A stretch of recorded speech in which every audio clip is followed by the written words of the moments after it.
On the night of April 4th, 1945, Lancaster RF150 QB-W of 424 Squadron had taken flight from its base at RCAF Skipton-on-Swale in Yorkshire on a bombing mission targeting a synthetic oil refinery located at Leuna, Germany. During the sortie, RF-150 had been damaged by flak or a night fighter and hobbled back to the United Kingdom seeking an alternative emergency landing strip. The catastrophically compromised aircraft was on fire and rapidly losing elevation, yet still made it as far as Wycombe District in Buckinghamshire, west of London. The pilots circled the small parish of Leuna, desperately seeking a place to land. Unfortunately, RF-150 crashed into a nearby hill, resulting in a massive explosion. Flying Officer Joseph Watson was the pilot of RF-150, while Pilot Officer Kerwood Armstrong was the bomb aimer. These two local boys, and alumni of the Owen Sound Collegiate Vocational Institute, had crewed up together and were killed in the crash.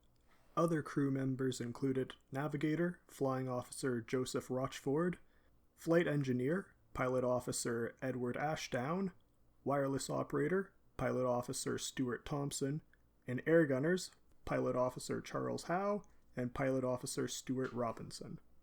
In 2012, Trevor Perrin of Leuna and the Armstrong family were interviewed by Owen Sound Collegiate and Vocational Institute students about the crash of Lancaster RF150.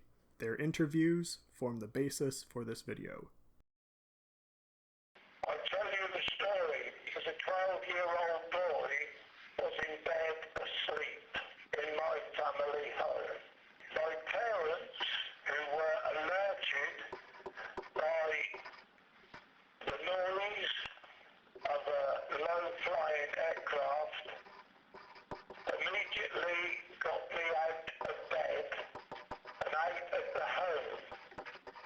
And by the time I'd had a coat wrapped around me and brought out into the open, the aircraft was on its second circuit, and at that time, two engines were on fire, and it was trailing its smoke.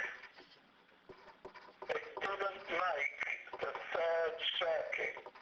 Rumours say he was trying to land at the nearby drone, which is half a mile from the centre of Leuna.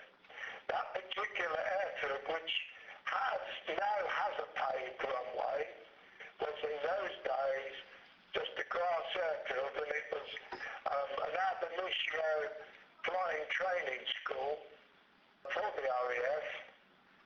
It could have accommodated the Lancaster, but it was prone to a ground fog, and still is to this day, which sits on the ground about 3 feet deep and obliterates everything. So the visual contact, as it was then in 1945, he couldn't see anything. And he came on his third circuit, flying a left-hand circuit. Remember, the skipper always sits in the left-hand seat. He was flying his left-hand circuit, and he clipped the trees of the highest part of the area and was literally demolished. Two ladies went up to the crash site. They lived locally in what was known as the Prince Albert pub, and they lived approximately half a mile from the crash site. They went to it, as did others. One of the ladies that went up there immediately set to and acquired the names of the crew. Pilot Officer Watson had got 912 hours of flying experience. 50 hours had been gained while flying Lancasters. Of those 50, only 26 were operational flying, and only 8